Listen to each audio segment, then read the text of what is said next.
This is New Jersey. Hello, my name is Jackie Rand, and I'm reporting live from this brick building. Okay, now what I'm going to have you do, Lev, is lower the microphone until I say stop, stop. Good. Up higher. Lower. Here. And you're going to put it like that. Yeah, tilt it towards your mouth. Okay, lower it a little bit. I'm so glad I wore this shirt now. Me too. Lower it a little bit. Lower. Good. Up. Stop. Right there.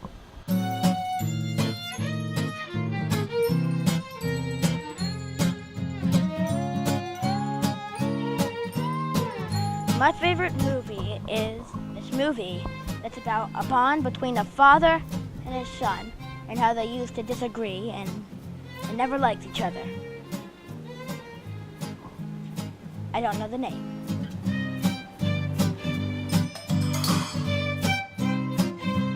What is your favorite movie of all time? So that's a tough question. A lot of good movies out there, but I like Lord of the Rings. I like Lord of the Rings.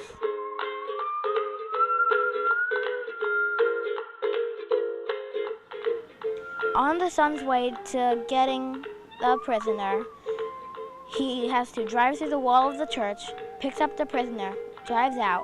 A few yards later, the kid's dad stops him, screaming, "What are you doing?" The son screams, "Get out of the way, or else I'll run you over." The dad moves out of the way, the car drives. There's a huge heavy-duty tank-like thing following them, and it's hard to remember. My favorite movie of all time, probably Eternal Sunshine of the Spotless Mind. It's a good movie. I just like it because I notice like something different every single time. Like there's always something new every time you watch it.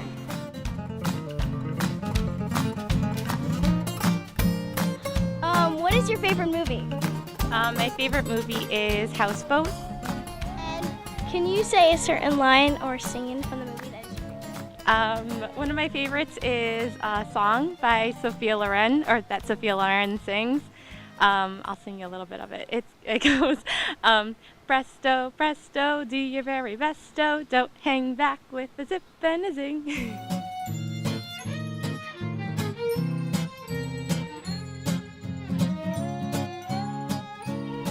Then the son gets out of his car, says to his dad, "What the are you doing?" And the dad says, "Excuse me, I just saved your damn life."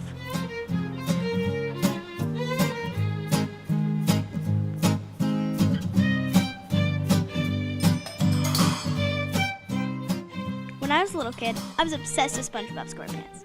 I knew every little detail about it.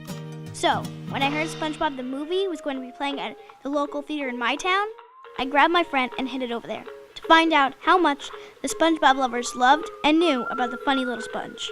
What is your favorite thing about SpongeBob? My favorite thing about SpongeBob is the absurdity of it all. I have to say the fact that he lives in a pineapple.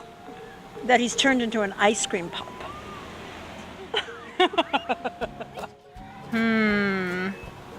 His optimism. If I was a SpongeBob character, I would be Squidward. Just because. Gary, because he's awesome. Okay, that's not you at all. Gary's quiet. Gary's like what? awesome, so I'm awesome. I would say Sandy because she's so intelligent and pretty. Who's the prettiest girl in the place? I identify with Pearl. Is she a grandmother? Most identify with, I have to say Patrick, because he's really goofy. The movie is about SpongeBob and Patrick going on a quest, an adventure. Have you ever gone on an adventure? If so, what was it? Yes, most recently to Tuckahannock, which is where up in upstate New York, right? Yes, actually last week we drove out to Indiana, and that was an adventure because our car had no air conditioning. Oh my goodness. Yeah. Where you see the bottom of the sea, where the sea used to be. I did a scavenger hunt once. Does that count? As for me, adventuring is my whole life. I've always wanted to be on an adventure that could probably change the world for the better. And it's very exciting to see and imagine what was there before. That is a very good answer. Thank you. You guys know the SpongeBob theme song? Yes, definitely. No. SpongeBob SquarePants. She can. Are you ready, kids? Okay. Aye, aye, Captain. I can't hear you. Aye, aye, Captain. That's all I got. Listen to Pineapple Under the Sea. SpongeBob SquarePants, absorbed in yellow and porous disease. SpongeBob SquarePants. SpongeBob SquarePants. His nautical nonsense and something you wish. SpongeBob SquarePants. Could flop on the deck and flop like a fish. SpongeBob. Ready? SpongeBob SquarePants. SpongeBob SquarePants. SpongeBob SquarePants. SpongeBob SquarePants. Yeah! Can't play my nose like a flute, but I would if I could. That's right. Are you a Goofy Goober? Yes. Yes. Camera, I am a Goofy Goober. I'm a goofy goober. I am definitely a Goofy Goober, You don't even know what that is, sir. but I am one nonetheless. Is that better? I'm rolling, so whenever, Oh, okay. whenever you're ready or not ready. No, not a problem. Hi, my name is Karen Sloat Olson, and we're here today at Thomas Edison National Historical Park. It's in West Orange, New Jersey, and you're at the laboratory of Thomas Alva Edison. Now, in 1887, Thomas Edison came to West Orange. Well, actually, I should take that back. In 1886, he came to West Orange. He had purchased a home for his new bride, Mina Miller. And then he decided he wanted to open up the world's grandest laboratory and purchase the property you're on today.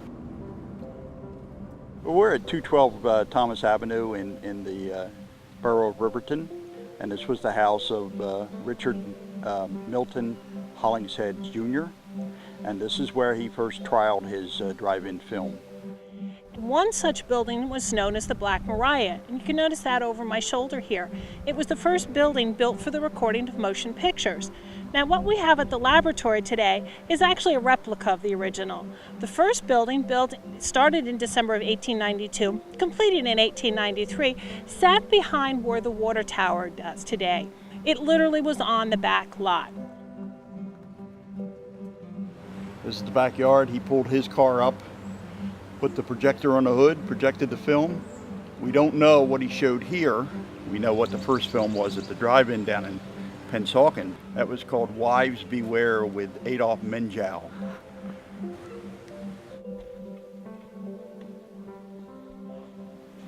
What I find really fascinating when you walk in this building is to take a look at the bulbs. This was the brightness, this was the light that Edison was dealing with. How do you make these pictures? How do you get the brightest light available? The first thing he did was to construct a large building that had the ability to open up a roof for light or even the side doors.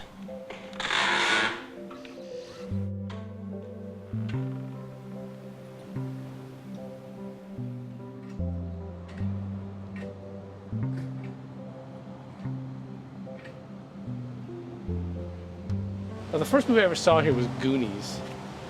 Aliens was when we ran here. St. Elmo's Fire ran here. Stand By Me ran here. But the entrance to the theater was here. The box office was this corner. So that's been completely taken away. But there was a box office here, and there was a door here that you went in, and then there were stairs that went up into the lobby. This would be the back of theater number 2. The curtain would be like right there. So. But I've been told that this is this has been I think a hardware store since it's been closed. The area that we're standing in is part of Pennsauken Township, Camden County. This area was wide open when Richard decided to put his drive-in here. There were very few buildings around it. We not only had the drive-in constructed here, which opened in June 6, 1933, we had something called a whoopee coaster where you would pay a small fee and go in with your car and drive up and down on this wooden track that had undulations in it, and it would bounce you up to your headliner and drop you down into your seat. We had a drive-in boxing arena. We had a dog track. There were all kinds of recreational activities here for people with automobiles. For example, you have what we call the hand laundry. This is just a temporary set was one of many films that was shown here or created here in the park. A lot of the folks who worked for Thomas Edison in the movies were actually vaudeville acts. They were folks like Sandow the Strongman. Matter of fact, they made a comment in the newspaper when Sandow came, the strongest man had met the smartest man. Annie Oakley came and showed off her shooting prowess. You had Buffalo Bill and some of the Indians from his Wild West show. And then you had the vaudeville acts, as I mentioned here.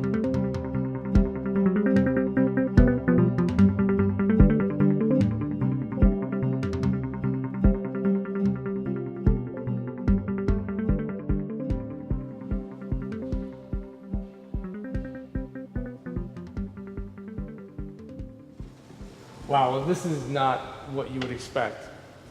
I mean, the ceiling is much lower, obviously, because there would have been a gigantic screen over my shoulder. Those stairs would have been the stairs to the balcony.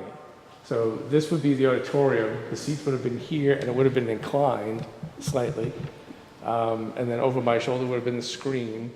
And this would be probably about where... Well, this was where we used to come when we were kids to see movies. I can remember coming here with my brother and seeing so many great films. I mean, I can remember coming here and seeing movies we probably shouldn't have been seeing at that age. I mean, I remember seeing Romancing the Stone here and Blade Runner and Trading Places. We saw that. When we saw that here, we came out. I remember looking at the poster and while we were waiting for Mom to pick us up, and that was such a funny movie, and we were like doing lines in the movie and probably getting them wrong because we'd just seen it. When I got older, I got a job working here as an usher. This would be the stairs to the balcony. This is all carpeted in like this really dark red carpet that had this like really strange pattern to it. And up here was also the projection booth too. I was still in high school when I worked here, and then I became. I sort of started, I didn't really become a manager, I became a projectionist first. We learned how to thread the projectors, and then they needed someone to cover one night as a manager, and then eventually I became manager of this theater. At some point or other I managed every theater on Long Beach Island. Oh look, there's a shot of it when it was still the Colonial Theater. And it had, that's the old marquee, that's the new marquee. For a while when I worked here, the marquee extended, you probably remember, the marquee extended way out across the sidewalk, into the street. Changing the marquee was possibly one of the worst jobs at the Colonial Theater. Nobody wanted to do it. You came down and your hands were black, and you were so happy when it was a short title. Well, I mean, Long Beach Island itself always felt like back in those days, Long Beach Island always felt like a carnival. You get out of work at 11 o'clock from the movie theater, and there was still stuff to do. There was still a line down at Panzone's that was going to go till 1 a.m. There was always something. There was always an arcade open somewhere, so you could walk around after work, and there were people out, there were girls out. It was always, you always felt like there was always something going on in the summertime on Long Beach Island, and so even though you worked nights, you still got to take part in that. And I mean, it was the place where a lot of people came, so you used to see. At some point or other, somebody always wanted to get into the movies for free, so you always got to let somebody in, and it was a good way to meet girls. I can say that. Well, that hasn't changed at all. It's exactly the way it was. You can prop this door open so people could see that they have to go out this way. Yeah. Thank you. Have a good night. Thank you. Have a good night. Thank you for coming to the movies. Thank you. Have a good night. That's what you would say? Thank you. Have a good night. Thank you. Have a good night. Good night now. It's like the airplane. People go, okay, bye bye. It was thank you. Have a good night. Thank you. Have a good night. Thank you for coming to the movies. And the night would be over and be like, okay, let's go home. Well, I mean, it's very nostalgic, of course. I mean, this was the best job I ever had growing up. I mean, we loved movies. It was our favorite thing. It still is my favorite thing. It's nostalgic but sad because it's not a movie theater anymore. So and it never will be. So it's kind of one of those things where it's kind of like I feel like the island loses things when it gives up on those kinds of things. But it's it's great to come back though and see what it became. Got to walk around it and check it out. I think that Richard would be a little bit surprised, although he was the one who pulled the drive-in from this location, and he was an entrepreneur, so I guess he wouldn't be shocked to find that there are now houses standing on the property that once housed the drive-in. The spirit of Edison is what he did. And that a visitor can come and, whether it's looking at the Black Maria and getting an inspiration to do movies or going in the library to do research, I think that's the real spirit. That's the spirit of Edison. That's really what we're trying to promote here. That anyone can move on and they can become the next Edison. You know, here's a kid who barely went to school, taught himself, read voraciously to learn all these different things, and he changed the world. If they were going to make a movie about your life and they were going to have a section that dealt with your time of coming to work at the movie theater when you were a teen and then fast forwarding to who you are now, who would play the young usher and who would play the mature magazine executive that you are today? Mature magazine. Well, I mean, can I throw one out there and see if it sticks? Well, I know what you're gonna say. But go ahead. Robert Downey Jr. All right, I guess that would be fine. I'm not sure that Mr. Downey Jr. is available at the moment. And what would happen in that movie, were it to be made into a movie, and you were to come back to this building, which is currently for sale? What would the story be? A writer's exaggerated. Because what I'm imagining. What are you imagining? You tell me what you're imagining, and I'll tell you how ridiculous Robert Downey it is. Jr. buys this. Oh, is that right? This building that once was a movie theater, converted into a hardware store, and is now an empty cavern. And he opens it up again as a movie theater. Well, that would be a remarkable fairy tale.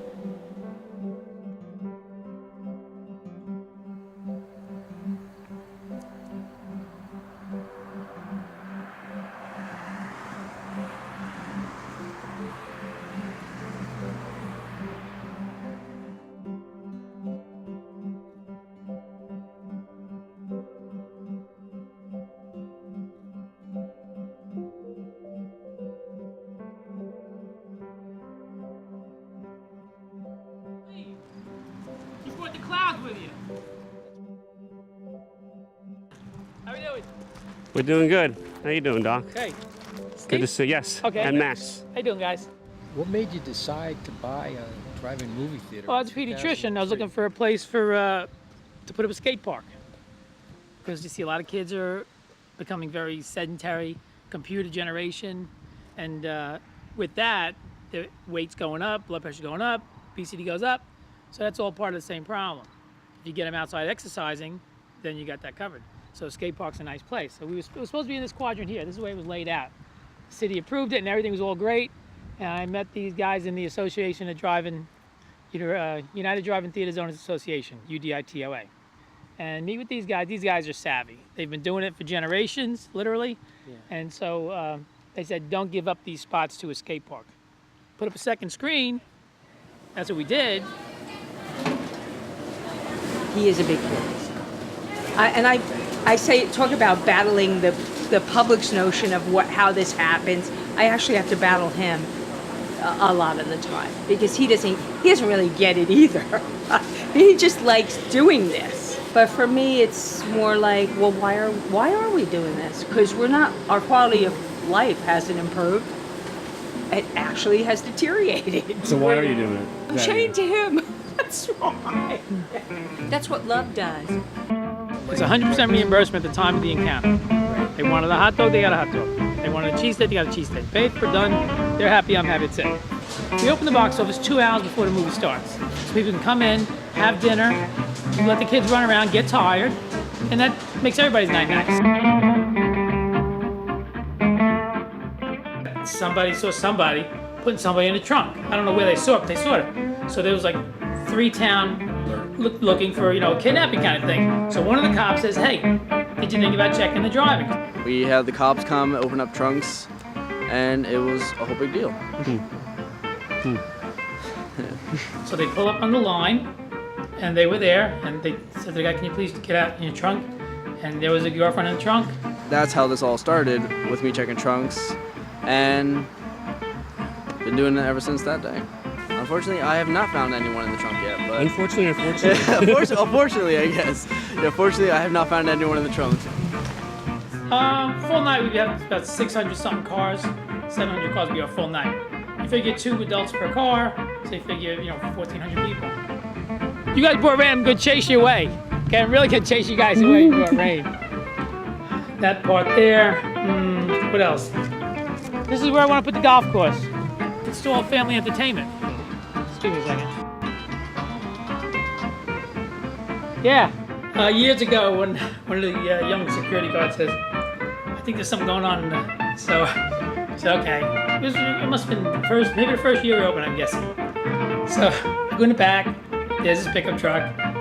Guy's bare butt, So we flashed the light. The look on his face was priceless. Yeah. I'm here with PBS. People come in, they go to the register first. Just like your major amusement park. If somebody's coming in, he's a regular, they give him the high sign at the door. You getting the pizza? Yes. One guy was a big peanut butter and jelly guy. He would come in every night with his girlfriend and cook and say, peanut butter and jelly. Menus up here, you want to shoot the menus. When the 7 dwarfs were out, we had 7 different shapes. French fries is probably a big seller. You got the plain fries, cheese fries, chicken chili fries. Harry Potter was out. We had 4 different shakes for the Harry Potter thing. And those are quirky, but people will come in, they'll still order a Gryffindor or a Slytherin shake. We know what they are. And if they came in for the Avengers, it was a Thor shake. Well, it's Thor in their eyes, but Slytherin in the other guy's eyes. Same shake. Glad you made it. They brought the clouds with them. I told them to go home.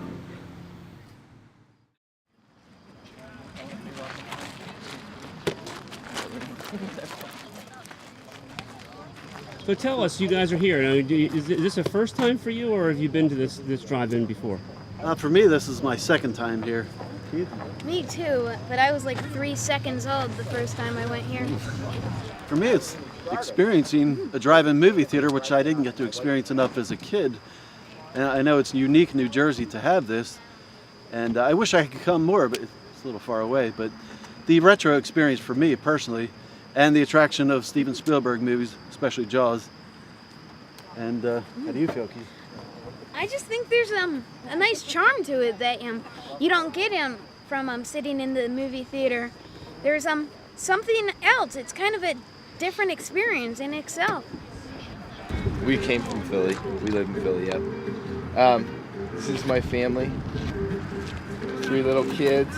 It's Elizabeth and Selah and Callum and Clementine. Her first drive-in. Her first drive-in. This is more of a sense of community, and our whole family can come and enjoy it together. And even the little kids, they would come sometimes and they would take a nap. They would fall asleep and we could enjoy the second feature, almost like having a date, even when we couldn't drag all of them to the movie theater. So we really enjoy it, and we'll plan. We drag as many people down with us as we can, and we can enjoy their company, and nobody's going to throw popcorn at us for talking. So we really enjoy the movie all together when we come to the drive-in. I make short movies too, and he's like my Robert De Niro in my short movies, real independent movies. Yep. Yes. Wow. Can you do any impressions of people from movies? And since I am dead, I can take off my head and recite Shakespearean quotations. There we go. Do you remember your first movie experience when you were a kid, going to the movie theater, going to a drive-in? My dad took me on a date to see Cinderella when I was probably 3 years old, so yeah, I remember that. What do you remember of it? I just remember that it was really special that I got to go somewhere just with my dad, and that was our special time together, so. He used to watch a lot of exploitation films as a kid. Really? Yeah, so I would say Night of the Living Dead at the Broadway Yeah. Theater in Pittman. Probably the first thing that jumps into my head. He used to watch Planet of the Apes, and still does all the time, and all the sequels. He saw Texas Chainsaw Massacre in theaters when he was little, and Taxi Driver. Yeah, that was around 1975. I wasn't that little then. But Yeah. youngish. You guys have seen all the classics. What's the first movie you ever saw? Do you remember? Jeez. That's a hard question. You would know better than I. Yeah, I'm foggy on that one. He's probably foggy on it because you've seen so many different movies, and they're just kind of like Wizard roll of one- Oz, Wizard of Oz, Snow White, that sort of thing. Went to like a Disney thing. Yeah. You didn't go immediately into Raging Bull and. No.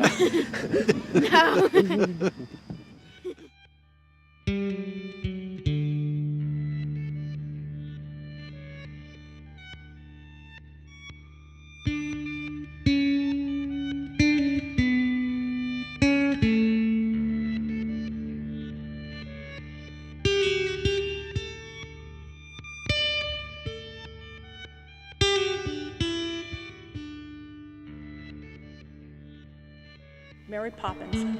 Yes. Kindergarten Birthday. But that's the first movie I remember. To Serve with Love.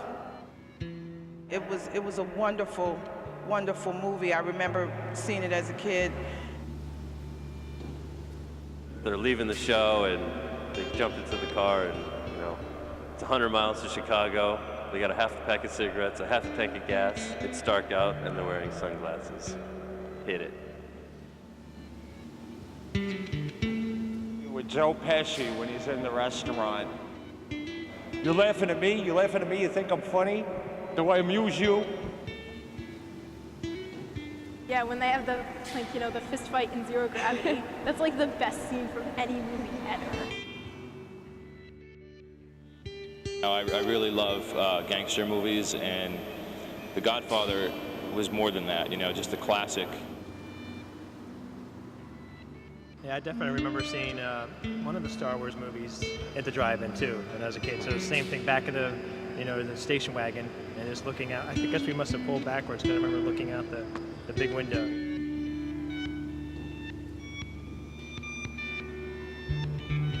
Well, that would be a remarkable fairy tale.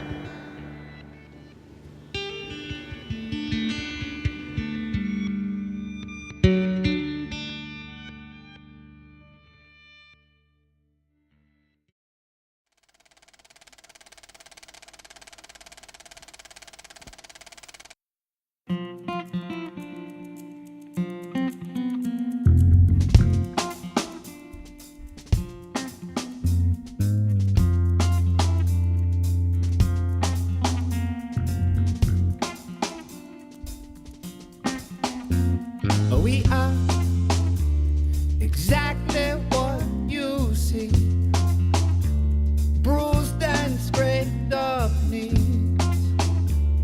Still we find our way. Some come as quickly as they go. Some choose their own roads. Still they find their way. And God knows how hard it is to lose. Pray to whichever one you choose, that you will find your way.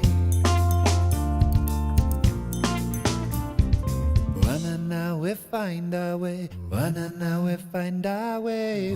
Now we find our way. Now we find our way. Now we find our way.